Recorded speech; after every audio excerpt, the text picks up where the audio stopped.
Bonjour Uriel, vous êtes l'auteur du livre Le Manifeste de la Katanganité. Veuillez vous présenter et parlez-nous brièvement de votre organisation.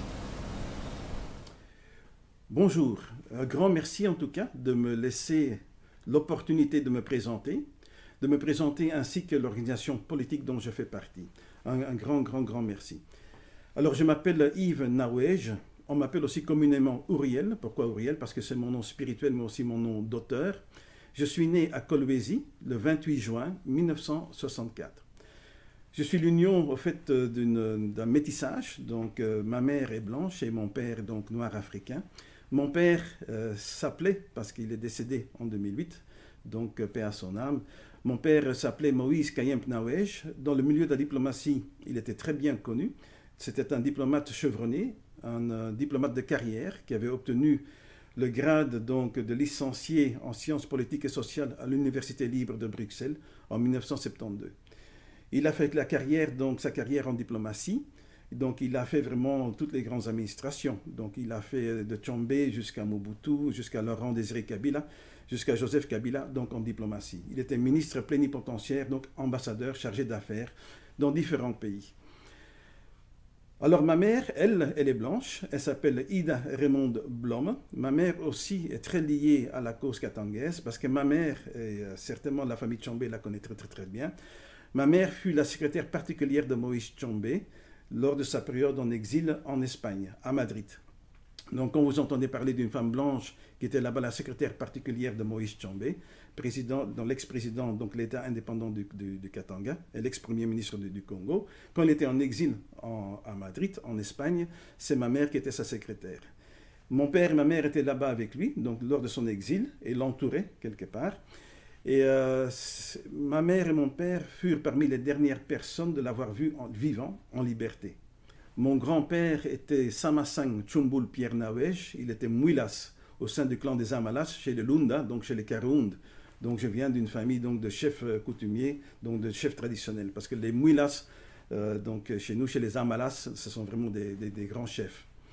Et notre village d'origine, pour ceux qui s'intéressent, c'est Ruchach Maïmbe. Donc nous venons du village de Ruchach Maïmbe. Je fais partie donc d'un mouvement politique qui s'appelle donc l'Alliance des Forces Patriotiques Katangaises, en sigle l'AFPK. Et le terme alliance est très bien choisi, il est très significatif. Alliance vient du latin, donc ça veut dire allianza, ça vient du latin, et ça veut dire qui met ensemble, qui forme une union, qui est un accord ou une entente entre personnes, on pourrait dire aussi un pacte entre différentes personnes. Et le pacte que nous avons au sein de l'AFPK gravite autour d'un terme, d'une notion sacrée en droit international.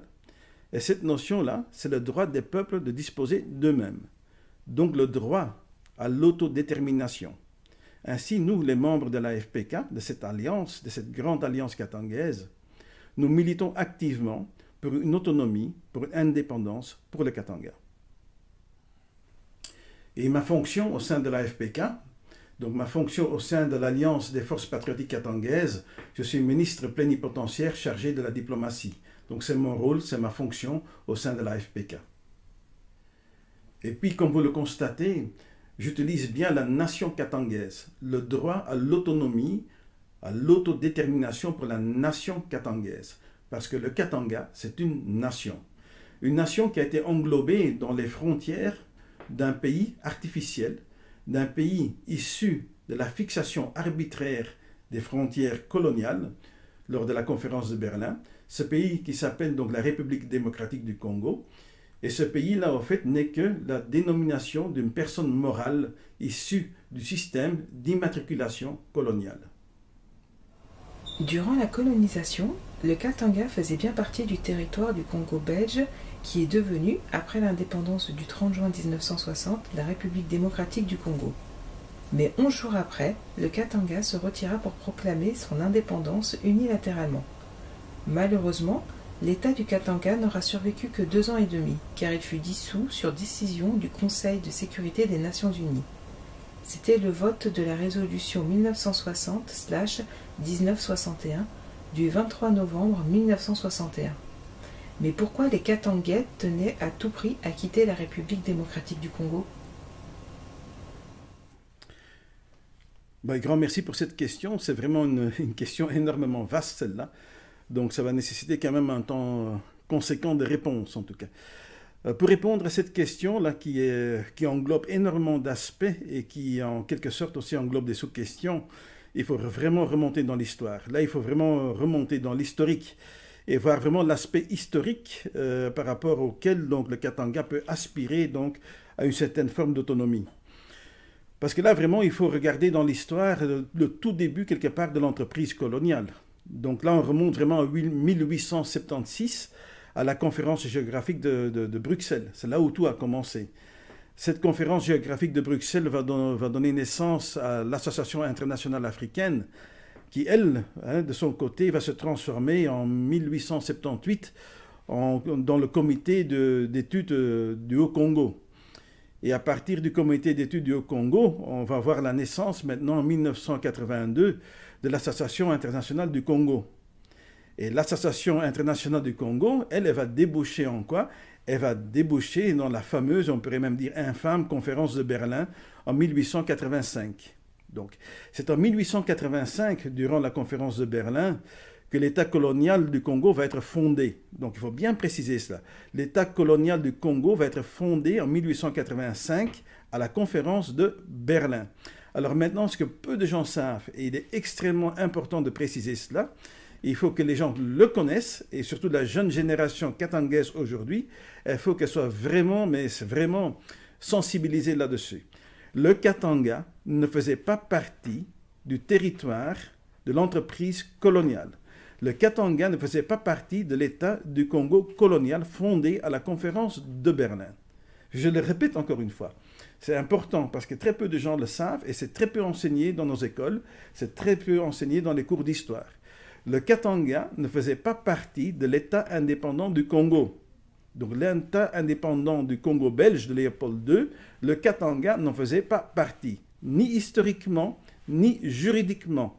C'est énormément important de stipuler cela. Alors pourquoi? Parce qu'à la conférence de Berlin, dans la charte, dans les articles de la conférence de Berlin, il est bien stipulé qu'un territoire ne peut être que pris en compte quand il a été vraiment conquis. Ça veut dire qu'on a mis le drapeau, comme on dit, quand le drapeau de l'État colonial du Congo il flotte, parce que le pays a été conquis ou parce que le territoire en question a été cédé. Il faut savoir qu'il y a eu des milliers de traités qui ont été signés entre des chefs traditionnels, des rois telets, des chefs coutumiers, avec l'entreprise coloniale du Congo. Il y a eu des milliers de traités qui ont été signés. C'est-à-dire que c'était des chefs coutumiers, des chefs traditionnels, des rois ou des rois telets, ou des chefs de terre, tout simplement, qui ont cédé quelque part leur terre donc à l'entreprise coloniale.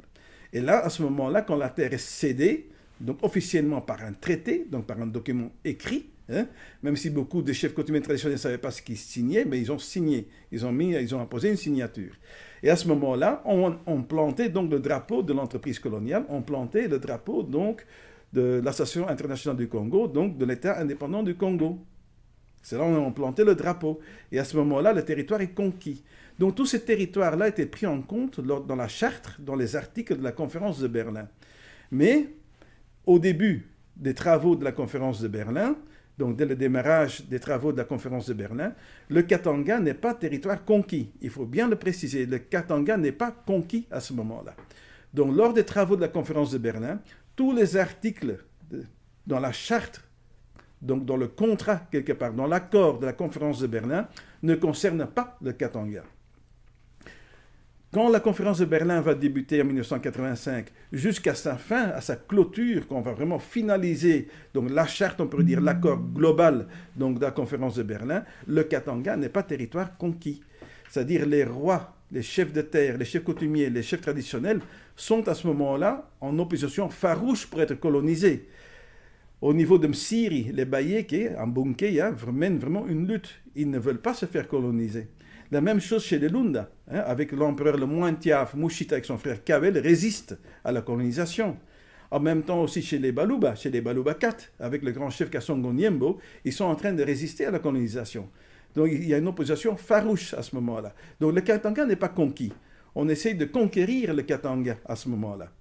Donc, mais personne n'a vraiment encore pénétré jusqu'au cœur du Katanga pour dire, voilà, ici, non, on a conquis ce territoire-là, et la terre n'avait pas été cédée par aucun traité, absolument aucun traité.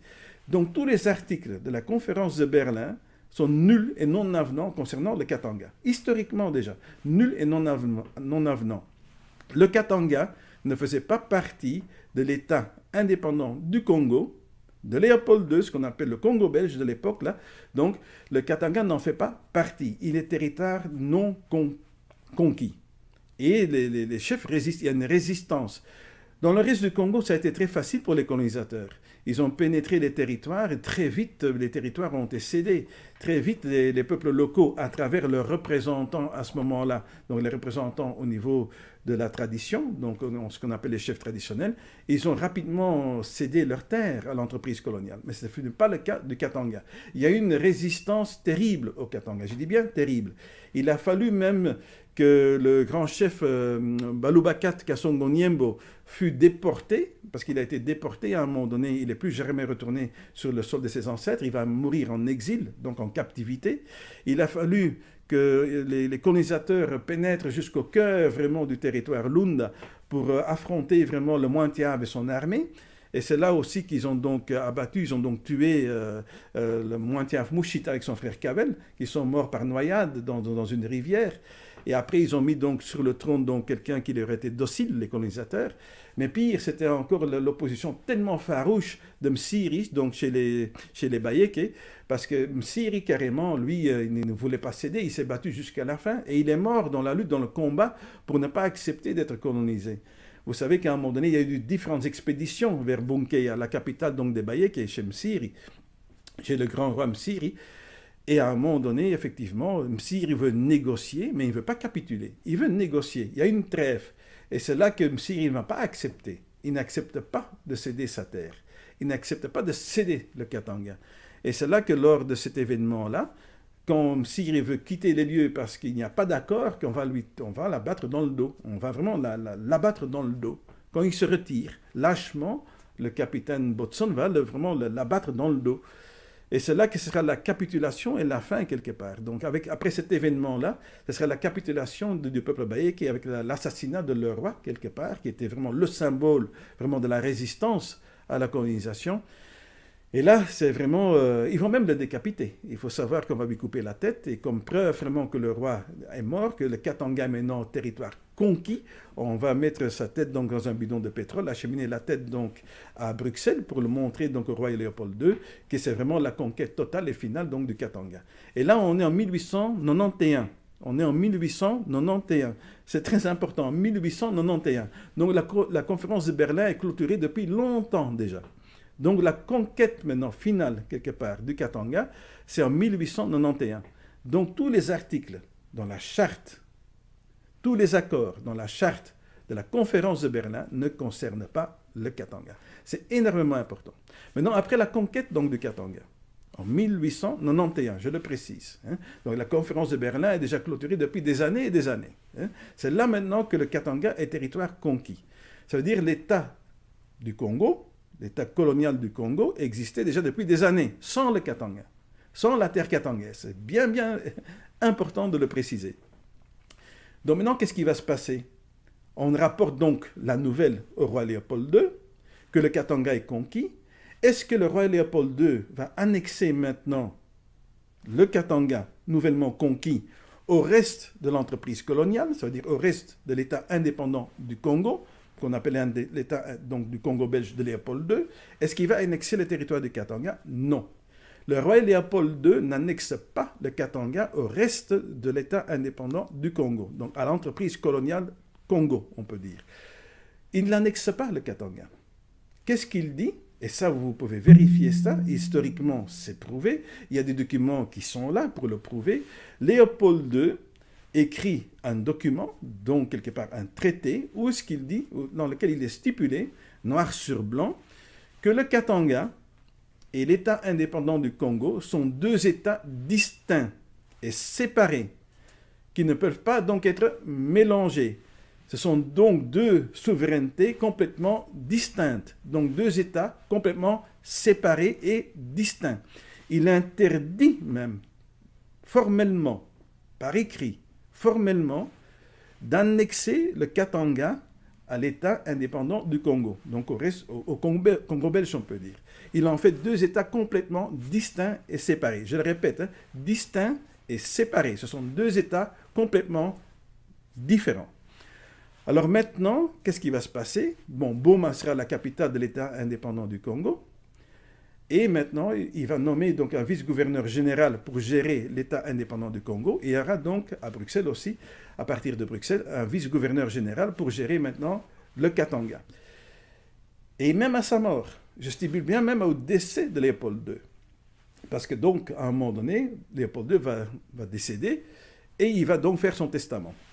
Même dans son testament par après, il ne va pas léguer le Katanga, il ne lègue pas le Katanga à l'État belge.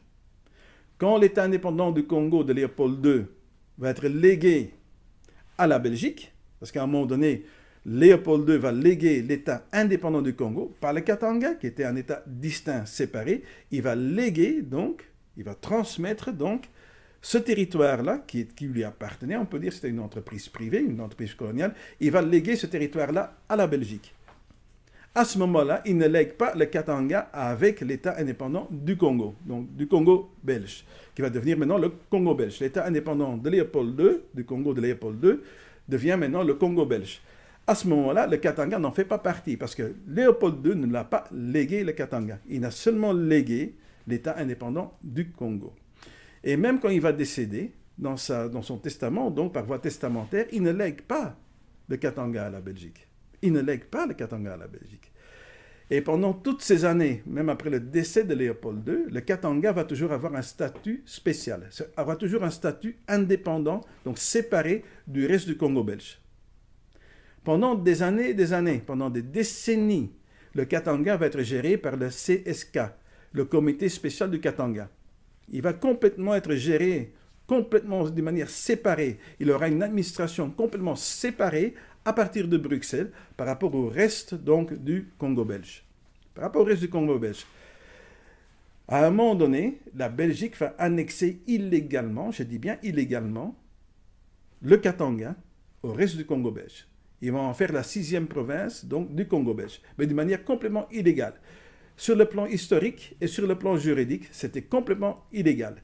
Et avec le non-consentement des vrais propriétaires de la terre katangaise, c'est-à-dire les chefferies traditionnelles, se sont opposés à l'annexion du Katanga au Congo belge, quand les Belges ont fait du Katanga donc la 6e province donc, du Congo.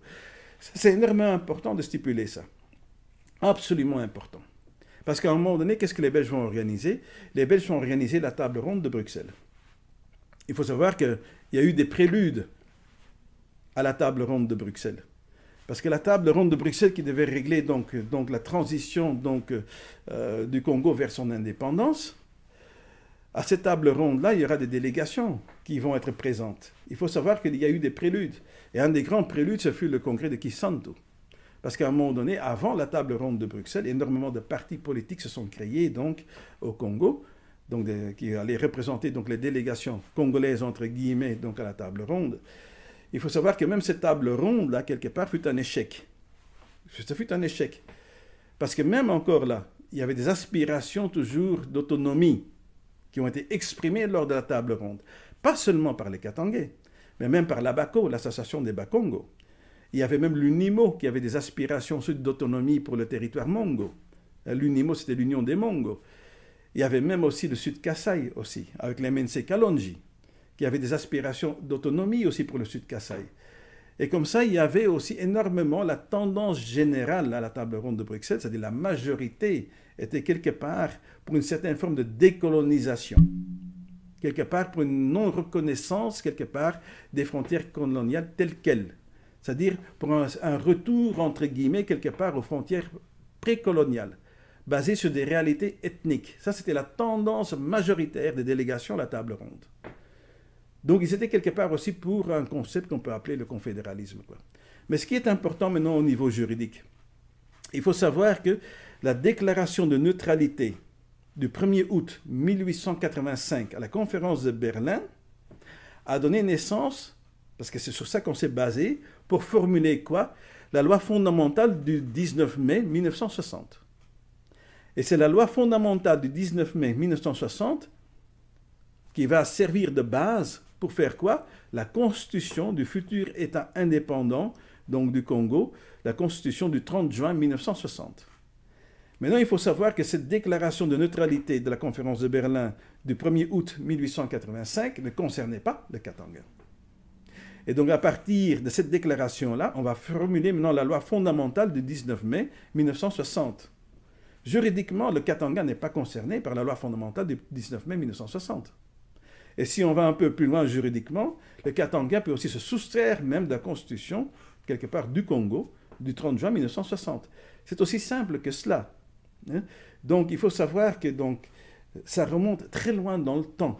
Le Katanga peut aspirer à tout droit, vraiment, à affirmer son droit de disposer de lui-même, le droit d'avoir son autodétermination sur deux bases, sur une base historique et sur une base purement juridique. Sur base de ces deux aspects-là, nous avons vraiment le droit, je dis bien le droit, un droit sacré de réclamer, de revendiquer notre autonomie, notre indépendance. Ceci est vraiment important. Je vais juste donner une petite image. C'est tout un symbole. Hein? Vous savez que l'entreprise coloniale, ce pays artificiel, ce pays issu de la colonisation, ce pays qui donne une longévité à la colonisation, ce pays qui n'est que le prolongement de l'entreprise coloniale, qui s'appelle aujourd'hui la République démocratique du Congo. C'est un pays tellement vaste. En diagonale, il fait la distance vraiment Paris jusqu'à Moscou. En verticale, c'est la distance vraiment Copenhague au Danemark jusqu'à Lisbonne au Portugal. Imaginez maintenant un seul instant un scénario inverse. Ce sont les Africains qui découvrent l'Europe. Ce sont les Africains qui vont coloniser l'Europe. Ce sont des gens du royaume Congo qui prennent le bateau sur la côte atlantique, qui voyagent, qui vont en exploration, comme on dit, et qui arrivent au bord maintenant de la côte portugaise. Ils mettent pied au Portugal. Ils rencontrent maintenant les Portugais, qui ont une culture à eux, ils sont une nation, la nation portugaise. Leur langue, c'est le portugais. Ils ont la culture portugaise. Ils ont une histoire commune. Ils ont un noyau d'origine commun. C'est-à-dire, ils ont une appartenance ethnique. Ce sont des Portugais. Et on les rencontre, on les colonise de force. On les oblige à céder leurs terres. Et voilà, maintenant, on sait qu'on leur a demandé comment est-ce que vous vous appelez. Ils disent, nous sommes ici, c'est le Portugal. Nous nous appelons des Portugais. Et puis on dit, ok, ce sont des Portugais. Et puis on va plus loin. On pénètre de plus en plus, donc, à l'intérieur de la terre, et on arrive maintenant en Espagne. On conquit maintenant les Espagnols. Et on va dire aux Espagnols, vous êtes des Portugais. On va vous appeler maintenant des Portugais. Et puis on va plus loin, on franchit les Pyrénées, et on va coloniser maintenant la France. On rencontre maintenant les Francs là-bas, qui ont une histoire, une histoire qui remonte au roi franc. Mais comme on est habitué maintenant à appeler tout le monde des Portugais, on dit aussi, vous êtes maintenant des Portugais. On demande aux Français, voilà, vous abdiquez, maintenant vous êtes maintenant soumis à nous, on vous colonise et on vous baptise maintenant d'un nouveau nom, vous vous appelez maintenant Portugais. Et on va encore plus loin, on colonise l'Italie, on colonise la Suisse, la Belgique, l'Allemagne, et on va comme ça jusqu'en Russie. Et on dit à tous ces peuples-là, toutes ces nations ethniques-là qu'on rencontre partout et qu'on colonise de force, et on les appelle maintenant tous des Portugais. Vous êtes tous des Portugais. Voilà, et maintenant votre pays s'appelle le Portugal. Nous avons décidé cela. Est-ce que ces peuples auraient accepté? Une bonne question, hein? Est-ce que tous ces peuples, toutes ces nations auraient accepté? Est-ce qu'un Russe aurait accepté de changer de nom et de dire maintenant je suis un Portugais? Je ne suis plus Russe, je suis Portugais. Est-ce qu'ils auraient accepté? Une bonne question, n'est-ce pas? C'est ce qui s'est passé avec nous. Parce que qui est-ce qui porte légitimement, ancestralement, légitimement, qui porte le nom Congo? Le nom Congo vient donc de l'ancien royaume Congo. Les sujets de l'ancien royaume Congo, ce qu'on appelle aujourd'hui communément les Bas-Congo, eux sont des Congolais, en français. Ce sont des vrais Congos. C'est-à-dire qu'ils appartiennent historiquement au royaume Congo. Mais comme les Belges, là, comme les colonisateurs, c'est là où ils ont mis la première fois les pieds, c'est là où ils ont la première fois conquis, Et puis ils ont appelé tout ça Congo, partout. Et tout le fleuve qui parcourt dans tout le bassin, là jusqu'au Katanga, c'est le fleuve Congo. Et nous sommes tous des Congolais. Arrêtons un peu. Moi, je suis Katangais. Je ne suis pas Congo. Qui est Congo? C'est un sujet du royaume Congo. Lui, il est Mukongo. Moi, je suis Katangais. Je ne suis pas Congolais. Donc, quelque part, nous sommes sous occupation congolaise. De force. C'est la Belgique qui nous a forcé, je dis bien dit, qui nous a forcé de faire partie de son entreprise coloniale et qui nous a annexé illégalement à tous les niveaux. Historiquement, c'est illégal. Juridiquement, c'était illégal. C'était un acte complètement illégal de nous annexer vraiment au reste du Congo. Donc ça, c'est quand même important. Il faut souligner ça. Donc je le répète encore une fois, le Katanga, aussi bien au niveau juridique qu'au niveau historique, a tous ses pleins droits légitimes de réclamer vraiment son autonomie, de réclamer son droit de disposer de lui-même, de pouvoir se gouverner lui-même. Pourriez-vous nous parler brièvement des motivations du séparatisme katangais? Vous savez que les aspirations donc, actuelles, pour un séparatisme katangais, je n'utiliserai pas le mot tout de suite séparatisme, mais pour l'autodétermination, pour l'autonomie, pour une indépendance du Katanga. Vous savez, ce sont des greffes légitimes des Katangais. Et les greffes que les Katangais ont aujourd'hui pour justifier leurs désirs, leurs revendications, donc pour disposer d'eux-mêmes, sont exactement les mêmes que dans le passé. L'histoire se répète quelque part. Et c'est énormément intéressant de voir comment la boucle est en train de se boucler. Et encore une fois, l'histoire se répète. Parce que si on remonte dans l'histoire, il faut vraiment regarder, mettre le focus sur les incidents tragiques du 4 décembre 1941. Alors, pour un peu positionner dans l'histoire ces événements tragiques du 4 décembre 1941, qui ont eu lieu à Elisabethville, aujourd'hui Lubumbashi, donc au Katanga, il faut un peu retracer l'histoire dans ce contexte du moment, à l'époque. Qu'est-ce qui s'est passé à ce moment-là? Quand je cite l'année 1941, à quoi est-ce que vous pensez? Nous sommes donc en pleine guerre mondiale. Nous sommes vraiment au cours de la Deuxième Guerre mondiale, qui vient de commencer. Vous savez que le Katanga, à ce moment-là, géré par les Belges, il y a l'Union minière du Haut-Katanga qui tourne à plein régime. Et vous savez, en temps de guerre, il y a des minerais qui sont très stratégiques. Surtout quand on parle d'une guerre mondiale, donc une grande guerre, donc au niveau mondial. On est en 1941. Donc les mines du Katanga, vous savez que les grandes ressources au niveau des richesses naturelles au Katanga, ce sont ces minerais. Et il y a des minerais stratégiques en temps de guerre, surtout à l'époque. Les grands minerais stratégiques, il y a le cuivre, il y a le cobalt, donc il y a plusieurs minerais, le germanium et ainsi de suite, mais surtout le cuivre et le cobalt.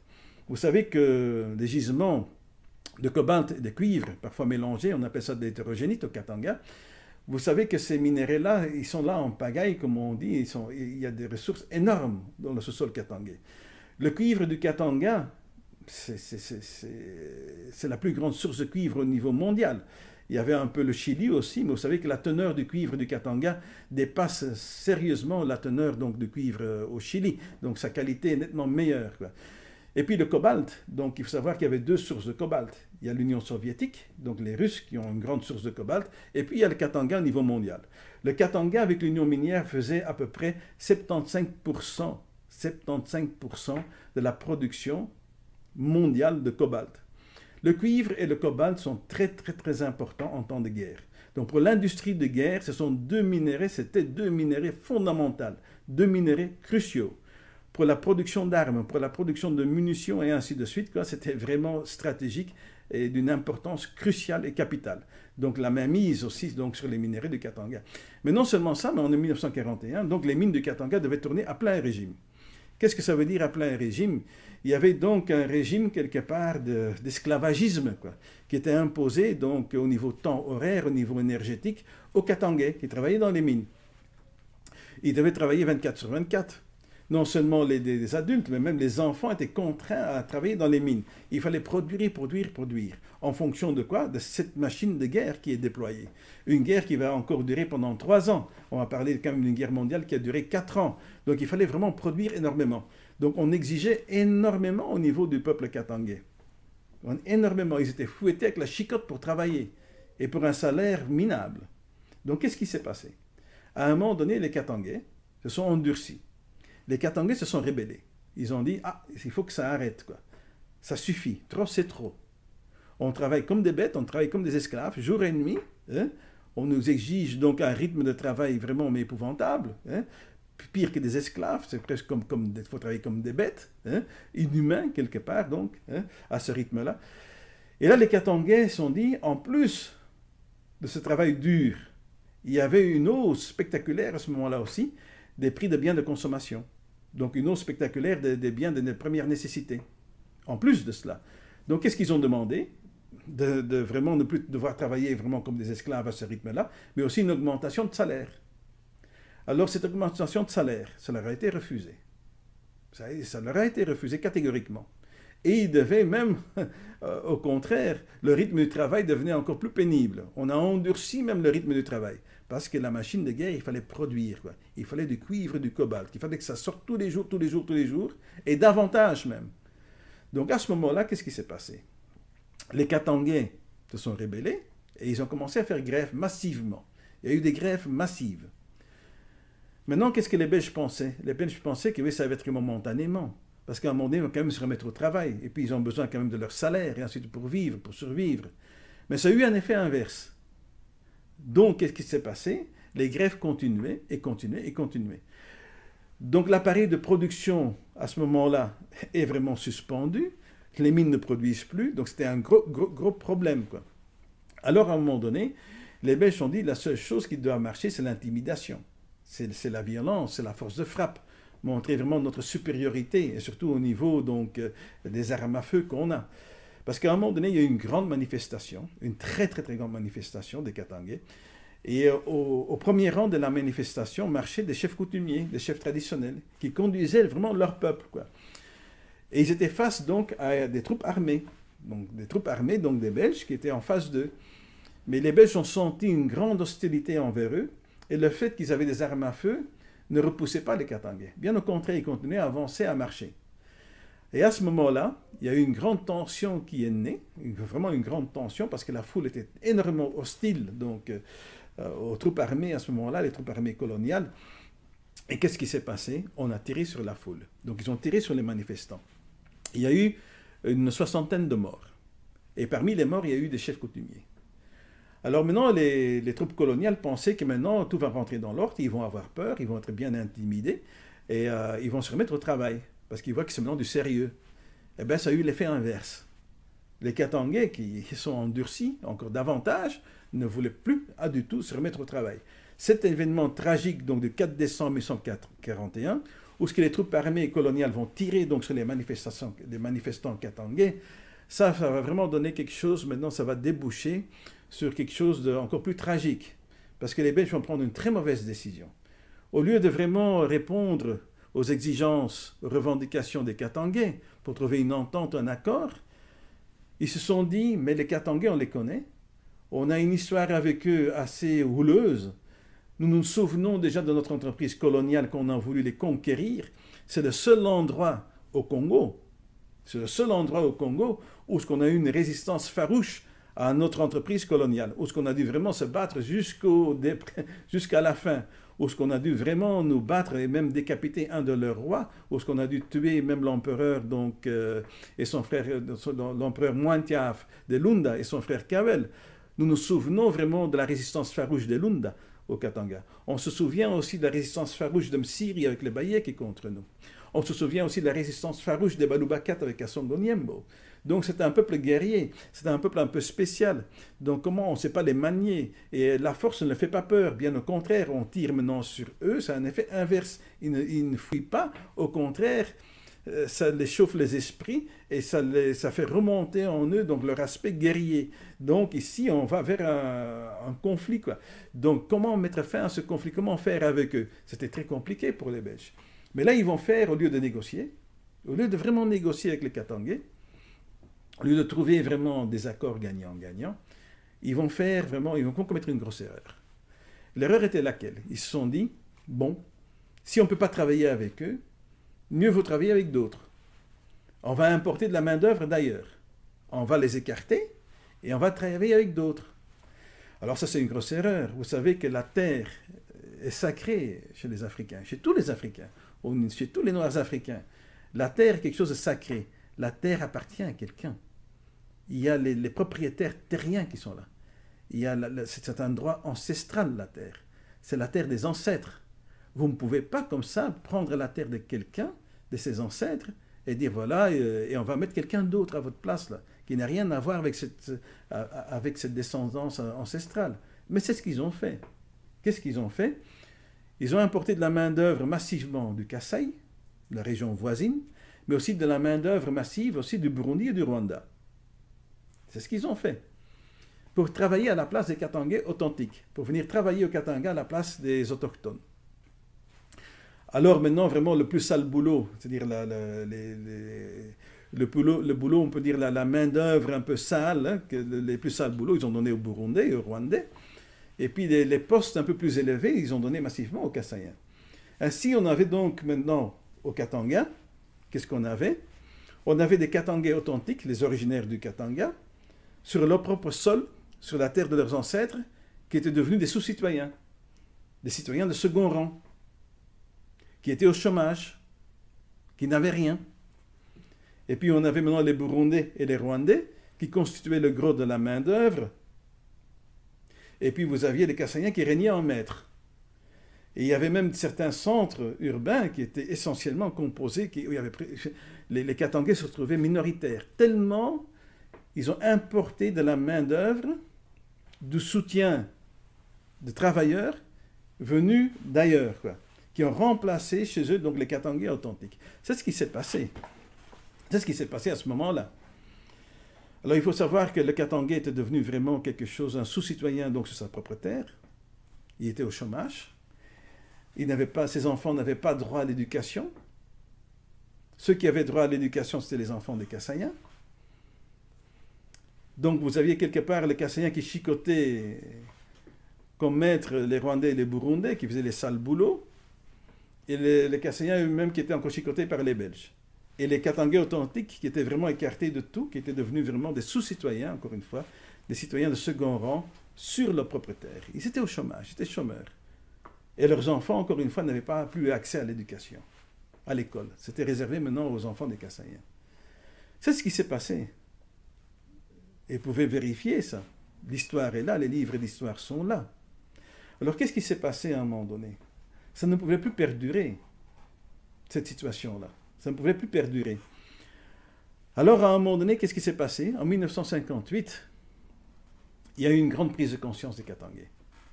En 1958, il y a eu une grande manifestation de la conscience katangaise. À un moment donné, il y a eu un fait culminant. Il y a vraiment eu un fait qui a tout déclenché. Le vice-gouverneur général du Katanga à l'époque, c'était M. Pallings. Et M. Pallings avait fait déjà, avant cela, le Kasaï et parlait Chiluba. Le vice-gouverneur général du Katanga va faire un discours au stade Léopold et il va parler là-bas en Chiluba. Alors ça, là, ça a été vraiment un fait culminant, quelque chose d'inacceptable pour les Katangais authentiques. Que la langue, le Chiluba, est devenue maintenant la langue que le représentant belge vient parler maintenant au Katanga devant la foule katangaise. Ça a été inacceptable. Alors à ce moment-là, il y a Alexis Kishiba, un journaliste, qui écrivait pour le journal Katanga, qui était très très très lu par la communauté katangaise authentique, par les autochtones. Il a écrit un article. Cet article-là était intitulé « Katanga, où es-tu ?» Point d'interrogation. Cet article-là était un véritable cri d'alarme, une véritable sonnette d'alarme. Dans cet article-là, il incite les Katangais à prendre leur destinée politique en main. Et ça a été le cas. La communauté katangaise a suivi. C'était vraiment un cri d'alarme, une sonnette d'alarme, quoi. Parce que de là est né quoi? De là est né maintenant la CONACAT. En 1958, à cause de toute cette effervescence qu'il y avait, à cause de tous les greffes légitimes qu'il y avait des Katangais authentiques, on va voir la naissance maintenant de ce futur parti politique qui s'appelle la CONACAT, qui va être fondé.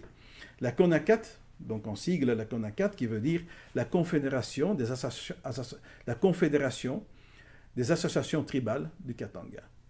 Donc maintenant les Katangais s'unissent dans une plateforme, dans une grande alliance, à l'instar de l'AFPK aujourd'hui, l'Alliance des forces patriotiques katangaises, qui est aussi une grande alliance. Parce que tout d'un coup, cette manifestation de la conscience politique des Katangais, à cause de tous ces griefs légitimes que je viens de vous expliquer, qui sont similaires aux griefs actuels aujourd'hui. L'histoire se répète. Aujourd'hui, nous avons exactement le même contexte. Exactement le même contexte. Nous avons une exode massive qui vient du Kasaï aujourd'hui, avec des Kasaïens qui règnent en maître au Katanga, où ce que les Katangais se sentent brimés, où ce que les Katangais sont redevenus encore des sous-citoyens chez eux, où ce que le Katangais n'a pas droit à la parole, le Katangais qui affirme sa katanganité est chosifié, le Katangais qui affirme sa katanganité aujourd'hui est épinglé, ses droits les plus élémentaires sont bafoués. Aujourd'hui, il y a un bafouement des droits de l'homme au Katanga. Il y a une peur même de s'exprimer au Katanga. Même un jeune aujourd'hui qui porterait un t-shirt au Katanga avec sur le t-shirt le slogan « Je suis fier d'être Katangais », il y a le risque de se faire tabasser par des non-originaires du Katanga. Nous vivons exactement le même contexte. Le Katanga va vers sa perdition totale. L'histoire se répète. Ça veut dire la prise de conscience en 1958 qui va donner lieu à la création de la CONACAT. Cette prise de conscience-là, elle est là aussi aujourd'hui. Dans exactement la configuration, c'est exactement le même contexte. Alors aujourd'hui, il y a une prise de conscience aussi. Il y a une manifestation de la conscience politique maintenant des Katangais. La CONACAT, c'était le passé, mais aujourd'hui, il y a l'AFPK, de l'Alliance des forces patriotiques katangaises.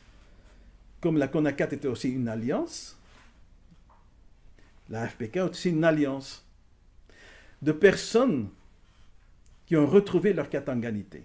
Tout comme en 1958, où il y avait une prise de conscience autour d'une notion qui est la katanganité. Parce qu'on peut parler d'une véritable katanganité. La katanganité, c'est quoi? On peut dire quelque part que c'est autour d'une prise de conscience que le Katanga est une nation. Quand on dit une nation, on peut parler de katanganité. Parce que le Katangais, conscient de sa katanganité, rejette la définition de la nation du siècle de lumière qui a été définie à la Sorbonne par Ernest Renan en 1984 et qui a été repris par tous les États modernes, que la nation se définit à travers un vouloir vivre ensemble, et que sur ça. Non, non, non. Pour nous, la nation, c'est quoi? Il faut retourner vers la vraie étymologie du mot nation et sa vraie définition. Sa vraie définition, c'est une nation, c'est un ensemble de personnes qui a le même noyau d'origine, qui parle la même langue, qui a la même culture, qui a les mêmes coutumes et qui a le même noyau ethnique. Ça, c'est une nation. C'est pour ça qu'au Sénégal, on peut parler d'une nation Wolof. Les Wolofs, c'est une nation. Au Nigeria, les Yoruba, c'est une nation. Les Igbo du Biafra, au Nigeria, c'est une nation. Les Congo, de l'ancien royaume Congo, c'est la nation Congo, qui va même plus loin que les frontières de la RDC, qui va jusqu'en Angola, qui va jusqu'au Congo-Brazzaville. Ça, ce sont des nations. Les Zoulous, en Afrique du Sud, c'est une nation, la nation Zoulou. Et nous avons la nation katangaise. C'est une nation. C'est une nation parce que c'est un groupe social bien homogène. Le Katanga est une réalité humano-sociale bien précise, structurée autour de 3 États-royaumes. 3 États-royaumes qui remontent loin dans le temps, loin dans l'histoire, bien avant l'entreprise coloniale. De 3 États-royaumes qui sont liés par des liens sanguins, qui ont une origine commune. J'ai bien dit une origine commune. les Lunda, les Rund, à partir de Rouwej, et leur premier empereur, Yav Nawej, ont du sang qui est relié à l'empire Baluba, Baluba IV, à travers Ilunga, à travers Irung, Chibind. Et en même temps, nous sommes liés aussi par des liens sanguins avec le royaume de Bayeke, avec le peuple de Msiri. Donc ce sont trois États royaumes liés par des liens sanguins, liés par des faits historiques indéniables. Ces trois États royaumes ensemble confédérés, c'est le Katanga. C'est ce qu'on appelle le Grand Katanga. Ça, c'est notre katanganité. Nous avons une histoire. Et nous n'avons pas oublié notre histoire. Donc, les aspirations séparatistes, on peut dire katangais, aujourd'hui, sont exactement les mêmes. C'est les mêmes motivations qui sont nées à un moment donné en 1958. Aujourd'hui, le Katanga, parce qu'il faut savoir qu'en 1958 aussi, qu'est-ce que le Katanga revendiquait aussi? Il disait, nous sommes des chômeurs, des sous-citoyens sur notre propre terre. En même temps, toutes les ressources katangaises partent vers la capitale. Donc nous contribuons, parce qu'on contribuait à l'époque à peu près 60% des recettes du Katanga, à l'époque contribuaient au budget national. Et la quote-part du Katanga dans les dépenses budgétaires était à peu près de 15%. Et aujourd'hui, c'est exactement la même chose. Exactement la même chose. Les ressources minières du Katanga sont spoliées. Les ressources minières du Katanga sont bradées. Le Katanga, aujourd'hui, est pauvre. Sa population authentique est en train de redevenir des citoyens de seconde zone, de second rang, où ce qu'on voit de nouveau ceux d'autres provinces qui sont privilégiés, qui règnent en maître, parce qu'ils sont aussi au pouvoir à Kinshasa. Ils dirigent comme une caste tribale, avec une politique entre guillemets villageoise, et ils s'approprient le Katanga, comme ça, comme si c'était leur terre ancestrale.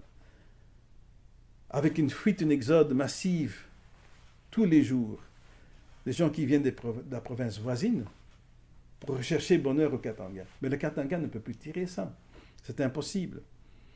Et ça fait du bon sens, quoi. C'est même un enfant comprend ça. À un moment donné, si vous avez une population qui grandit tous les jours, vous avez des populations qui arrivent de tous les côtés, qui viennent sur votre terre. À un moment donné, au niveau démographique, ça veut dire l'expansion démographique, l'explosion démographique, ça va peser sur les infrastructures existantes.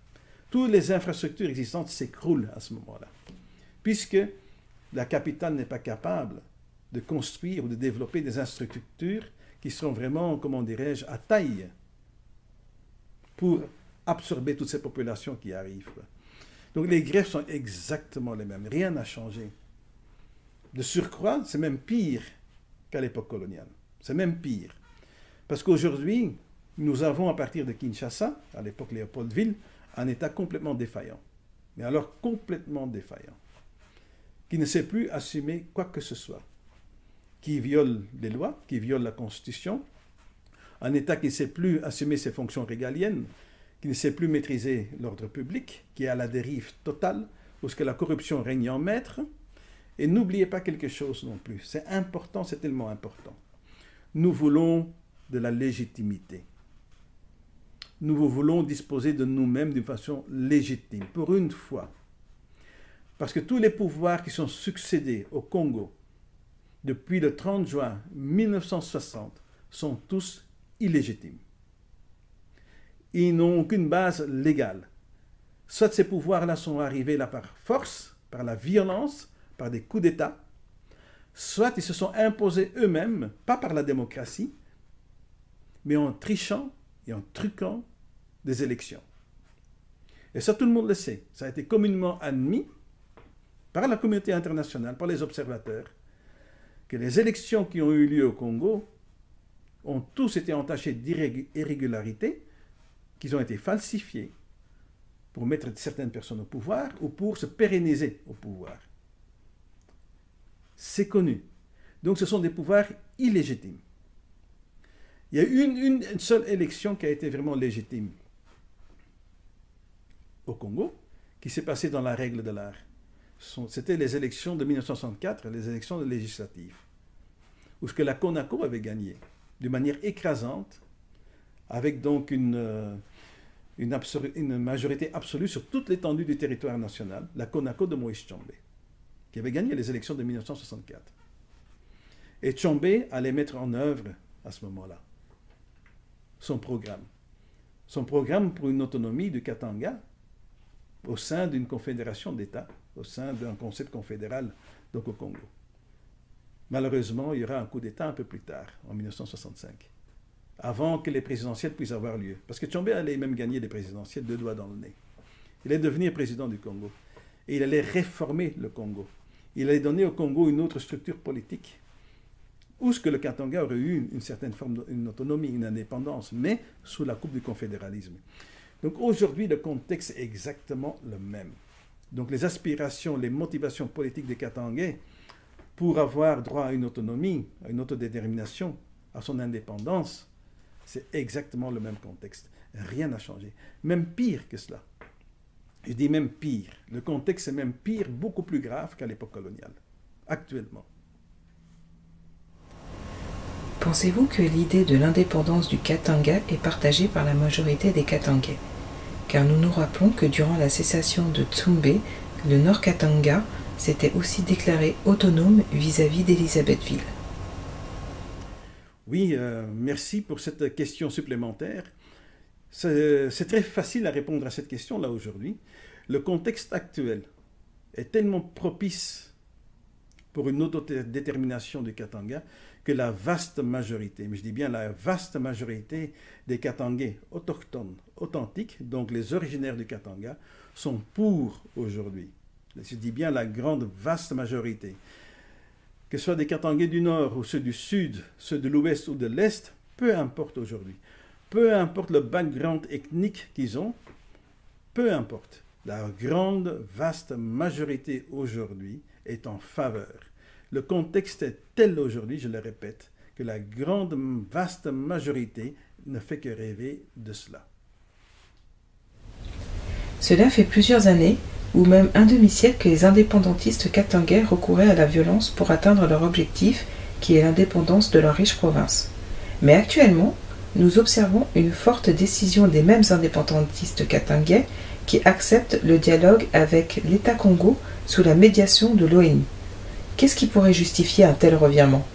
Quel est l'objectif de votre participation au dialogue? Oui, ceci est une question très profonde et très importante.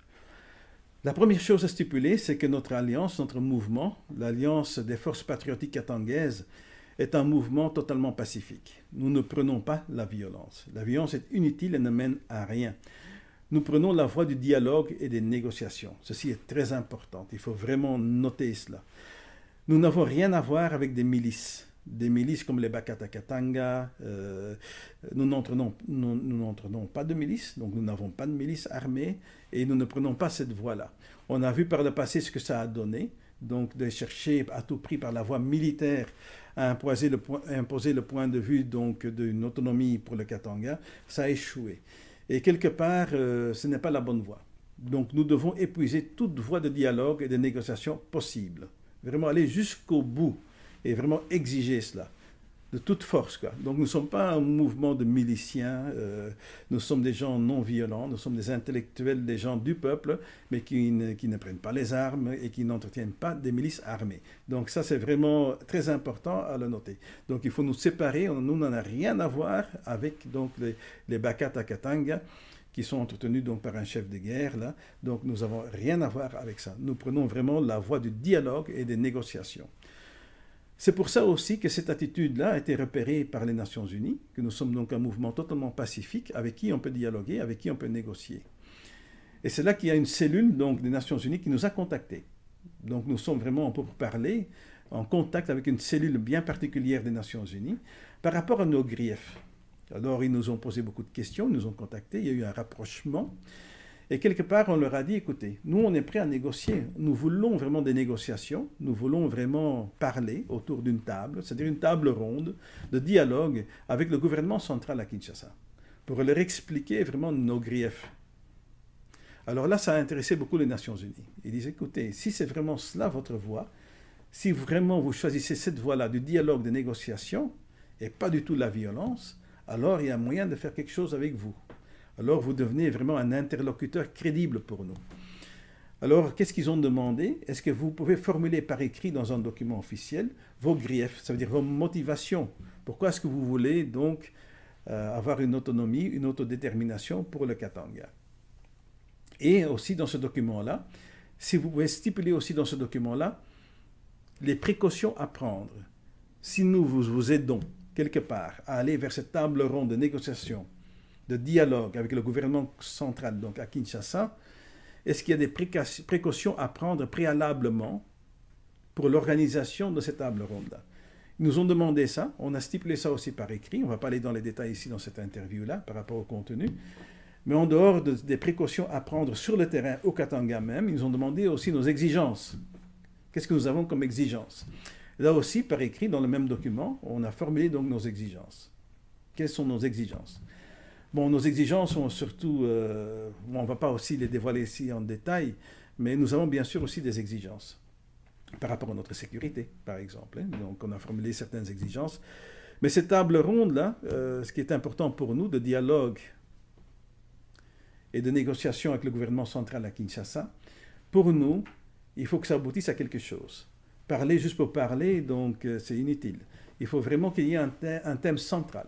Tout doit converger vers un thème central. Ce thème central-là, c'est ce que nous exigeons, ça fait partie de nos exigences, c'est d'organiser donc au Katanga un référendum. Un référendum populaire et en force de loi. Et là, nous nous référons à deux cas qui font un cas de jurisprudence pour un référendum pour l'autonomie du Katanga. Ces deux cas de jurisprudence sont le cas du Sud-Soudan et le cas de l'Érythrée. Avec ces deux cas-là, qui ont été reconnus par les Nations Unies, vous savez que le Soudan a eu droit à un référendum, le Sud-Soudan, à un référendum pour son indépendance. Ça lui a été accordé. Et la vaste majorité du peuple du Sud-Soudan a voté pour une indépendance du Sud-Soudan. Et le Sud-Soudan, aujourd'hui, donc, est un État complètement indépendant, reconnu par la communauté internationale, reconnu par les Nations Unies, reconnu par toutes les grandes instances et organisations internationales. C'est un cas de jurisprudence. Nous voulons suivre exactement la même voie et que cette autorisation qui a été donc accordée au Sud-Soudan pour organiser son référendum, qu'on puisse aussi l'accorder donc au Katanga. Et si on compare les deux cas, le Katanga a beaucoup plus, je dirais-je, de poids, a beaucoup plus de critères, a beaucoup plus d'arguments pour exiger un référendum pour son autonomie, son autodétermination qu'en avait le Sud-Soudan.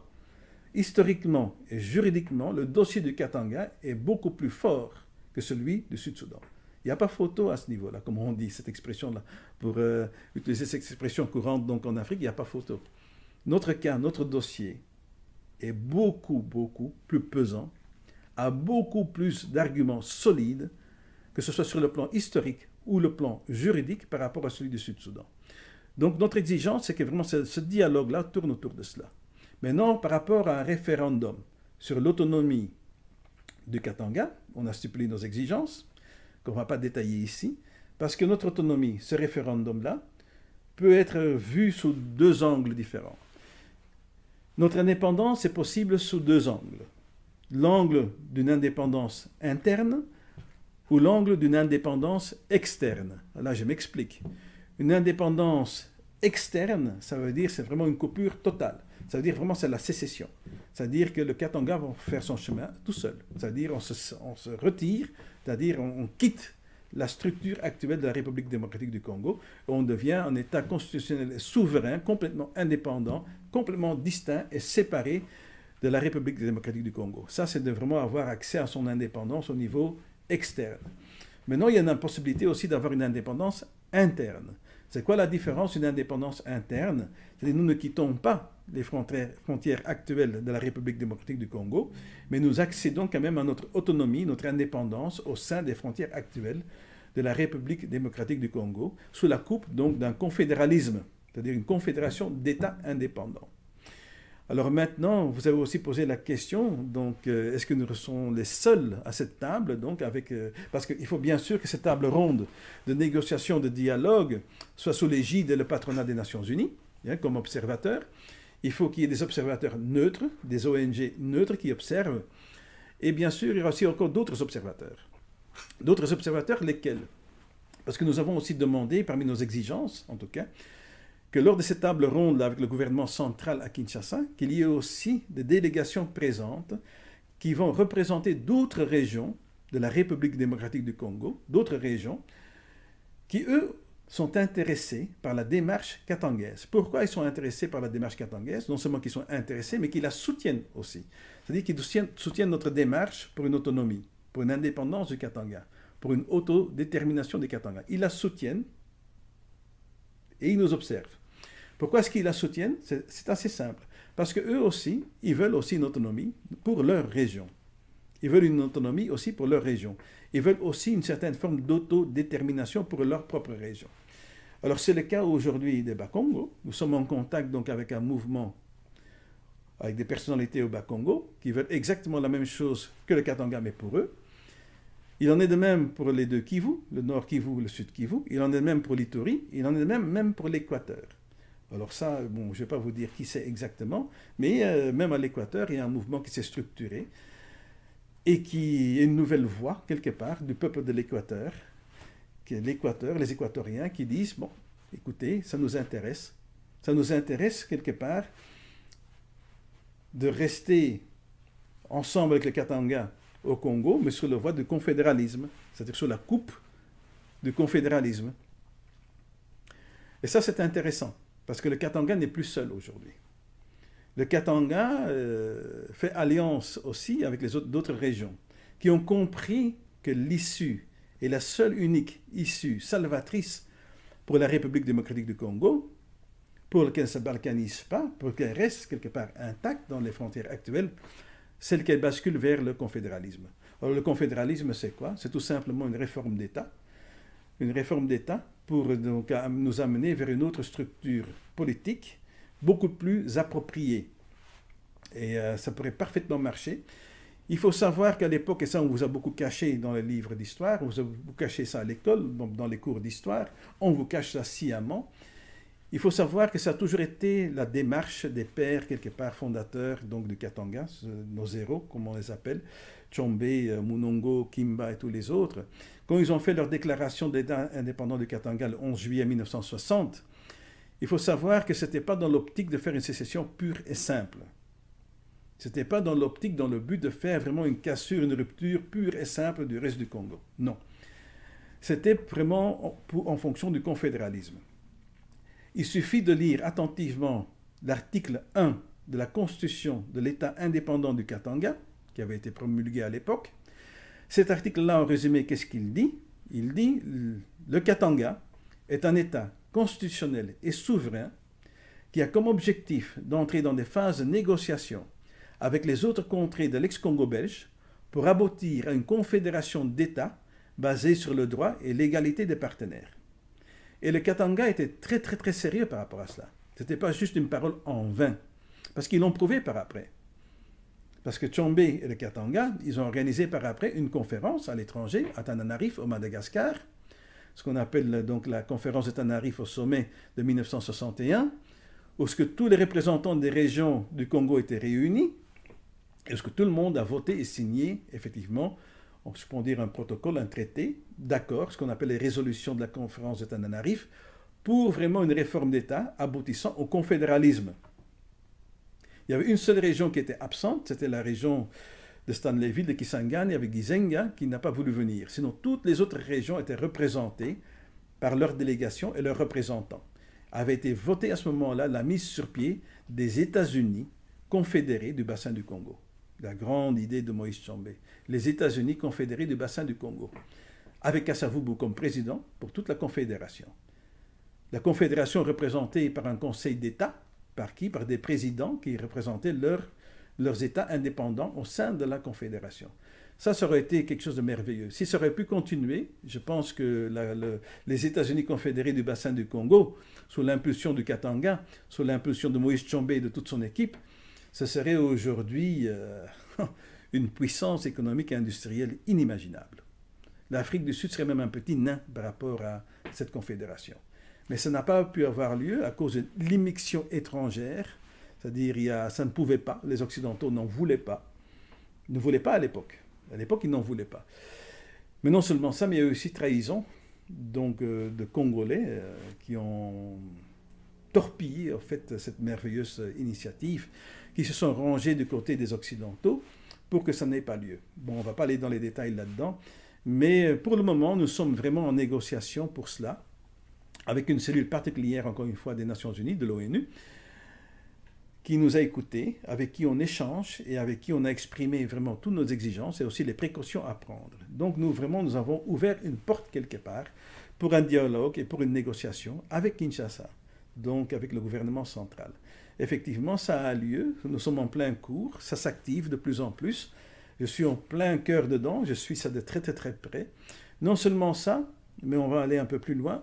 Nous sommes sur le point même de signer un protocole d'accord, donc un traité, un protocole d'accord avec les représentants, avec des mouvements des autres régions qui veulent aussi aboutir donc au confédéralisme. Et nous allons inviter à cette table ronde aussi des observateurs et donc les grands représentants, les dirigeants de ces différents mouvements-là. Donc pour nous, ils devront être invités aussi pour assister. Donc à cette table ronde-là de négociation, de dialogue, il n'y aura pas que le Katanga face au gouvernement central de Kinshasa, il y aura aussi les autres régions qui ont le même point de vue, donc un point de vue convergent avec le Katanga, qui en ont marre aussi, qui en ont marre de voir vraiment des pouvoirs illégitimes se succéder donc à Kinshasa, qui sont incompétents, qui sont vraiment défaillants, c'est une défaillance de l'État totale. La RDC est un des plus bels exemples d'un État défaillant au niveau mondial. Il est probablement dans le top 5 au niveau mondial des meilleurs exemples d'États défaillants. Donc, non seulement ça, on va encore un peu plus loin. Le Katanga, donc à travers l'AFPK, à travers l'Alliance des forces patriotiques katangaises, s'est fait récemment membre officiel d'une ONG. Cette ONG s'appelle l'OEAS, c'est l'Organization of Emerging African States, donc en français, l'Organisation des États africains émergents. Donc nous sommes aussi devenus officiellement membres de cette ONG. Cette ONG qui est donc basée donc à Washington, qui est une ONG officielle basée donc à Washington DC, et qui a aussi une ramification sur le continent africain, où elle a des bureaux officiels, donc aussi une adresse, un siège officiel, donc à Accra, au Ghana. Et le chief administrative officer de cette ONG-là, c'est un solicitor, un barrister, un advocate, donc un lawyer, donc c'est un avocat, donc qui a toutes les compétences et tous les, comment dirais-je, les atouts de nous représenter juridiquement. Donc c'est M. Jonathan Levi, qui est maintenant aussi notre avocat officiel, je peux l'annoncer, de l'AFPK. Et l'AFPK donc est membre maintenant de cette ONG-là, dont M. Levi est donc le Chief Administrative Officer. Donc c'est lui qui va nous représenter au niveau légal, et c'est lui aussi qui nous représente maintenant pour le suivi au niveau juridique, au niveau légal de toutes les démarches que nous sommes en train de faire au niveau des Nations Unies, donc au niveau de l'ONU. Donc pour là, c'est encore la preuve même que nous suivons vraiment une démarche complètement donc pacifique, une démarche complètement non violente, avec l'accompagnement d'un avocat, qui est un avocat quand même assez d'une renommée mondiale, qui a déjà traité des grands dossiers, hein, donc, et qui n'est pas sa première épreuve non plus de représenter par exemple un gouvernement en exil. Hein, il a déjà représenté légalement, juridiquement des gouvernements en exil par rapport à d'autres contrées, par rapport à d'autres pays. Je vous invite même à jeter un petit coup d'œil sur le site officiel hein, donc de l'Organization of Emerging African States, parce que le Katanga est un État émergent, que ce soit sous la coupe d'une indépendance totale, pure et simple, ou sous l'égide de la coupe d'un confédéralisme souple et multiple, mais nous sommes un État émergent. Donc nous sommes officiellement membres de cette ONG qui nous accompagne maintenant dans nos démarches et dont l'avocat, donc le barrister, solicitor, hein, lawyer, advocate, Jonathan Levi, va nous représenter officiellement auprès des instances internationales. Et même pour les négociations avec l'Union africaine, nous avons maintenant notre bureau qui est au Ghana, donc un bureau officiel qui nous représente avec secrétariat qui fonctionne au quotidien tous les jours pour les contacts aussi avec l'Union africaine s'il le faut à partir d'Accra, à partir du Ghana. Où ce que, encore une fois, l'Organisation des États émergents africains, cette ONG, a donc son pied sur terre et a donc ses bureaux fonctionnels. Donc voilà quand même notre démarche que nous sommes en train de faire actuellement. Mais on ne va pas aller en détail, bien sûr, dans surtout le contenu avec les échanges qu'on a avec l'ONU. Mais c'est là où nous en sommes aujourd'hui. Donc c'est très prometteur pour l'avenir, en tout cas. Et c'est, en ce qui nous concerne, la seule et unique voie. Mais on va atteindre cette voie-là, on va aboutir nos objectifs par la voie de la dialogue et la voie de la négociation. Surtout, tout le monde nous regarde pour le moment. Les Nations Unies nous regardent, l'ONU nous regarde, la communauté internationale nous regarde, nous observe. Et les Congolais et les Katangais savent que les élections qui s'en viennent de 2023, les élections, sont compromises déjà, complètement compromises. Il y a non-respect de la Constitution, il y a bafouement des droits de l'homme, l'état de droit n'existe pas, c'est un vain mot, il n'y a pas d'état de droit pour le moment. Le pays sombre dans un chaos indescriptible, le pays est en perdition totale, les institutions ne fonctionnent plus, comme ça devrait être le cas dans un état de droit, dans un état constitutionnel. Avec cette loi nauséabonde sur la congolité, vous savez que les élections sont compromises. On va tout droit dans un mur, on va tout droit vers le chaos. Tout le monde le voit, la presse internationale le constate, la communauté internationale le constate, les grandes puissances le constatent, l'ONU, les Nations Unies le constatent, et tout le monde recherche maintenant une solution. C'est quoi la solution possible? Les pays voisins s'inquiètent énormément. Vous savez, la chose qui intéresse surtout les pays voisins, comme l'Angola, la Zambie, le Rwanda, le Burundi, la Centrafrique, le Soudan, le Congo-Brazzaville, tous ces pays-là regardent la grande RDC, qui a 9 pays voisins. Ce qui les intéresse surtout, c'est la stabilité au niveau des frontières. Parce qu'un Congo instable, un Congo où il y a le chaos total, qui risque d'aller vers sa balkanisation, à cause des tripotages politiques qui sont en train de se faire à Kinshasa, où le tribalisme règne en maître, il y a risque vraiment, partout, sur toute l'étendue du territoire, que ces élections qui sont compromises de 2023 puissent déboucher quelque part dans l'anarchie, dans des manifestations un peu partout dans le Congo, contre cette loi-là sur la congolité, où ce que Kinshasa voudrait écarter donc de la course présidentielle certains acteurs politiques, qui ne pourraient alors pas se représenter, entre autres des acteurs politiques, un acteur politique katangais qui est ciblé, qui est visé, et qui est très populaire, même en dehors du Katanga. Donc là, vous voyez que nous sommes dans une impasse totale, à tous les niveaux, et peut-être que la solution, c'est une réforme d'État pour une autre structure politique, aboutissant au confédéralisme. En tout cas, nous sommes ouverts à cela. Nous sommes des indépendantistes, nous voulons donc une autonomie, une indépendance pour le Katanga. Nous sommes ouverts, en tout cas, pour le dialogue et la négociation. Nous sommes ouverts aussi pour ce concept donc, du confédéralisme. Et je voudrais un peu attirer votre attention. Aujourd'hui, vous avez une caste qui est au pouvoir, qui se sert de l'État comme une vulgaire mangeoire, où ce qu'on pille systématiquement les fonds publics. La corruption règne en maître. Pas seulement aujourd'hui à Kinshasa, même avec la République précédente, avec le pouvoir précédent. Depuis tous les pouvoirs illégitimes qui sont succédés, c'est toujours la même chose. Corruption, défaillance de l'État. Mais là, aujourd'hui, qu'est-ce qu'on constate? On constate la possibilité d'un chaos total. Alors ça dérange beaucoup. Ça dérange énormément. Et il faut une solution. Et cette solution-là, ça pourrait être le confédéralisme. Parce que le confédéralisme met fin à tous les maux que nous connaissons depuis le 30 juin 1960. Pourquoi est-ce qu'on va mettre fin à tous les maux? Imaginez, à un moment donné, Moïse Katumbi était gouverneur du Katanga. Il s'est fâché. Il avait fait son calcul. Selon la Constitution, selon la loi, Donc toutes les régions envoient les recettes, 100% de leurs recettes, au pouvoir central à Kinshasa, qui doit rétrocéder par après 40%, pour qu'avec les 40% des recettes, les régions puissent se développer. Moïse Katumbi, en tant que gouverneur du Katanga à l'époque, avait fait son calcul. À un moment donné, il disait que, au lieu de rétrocéder les 40%, je dois travailler 4%. Il n'y a que 4% qui revient. Qu'est-ce que je peux faire avec ça pour développer le Katanga? Rien. Mais c'est la même chose pour toutes les autres régions. Les fonds sont délapidés à Kinshasa, où la corruption règne en maître, où il y a pillage systématique des fonds publics, où le sport numéro 1, c'est piller les fonds de l'État,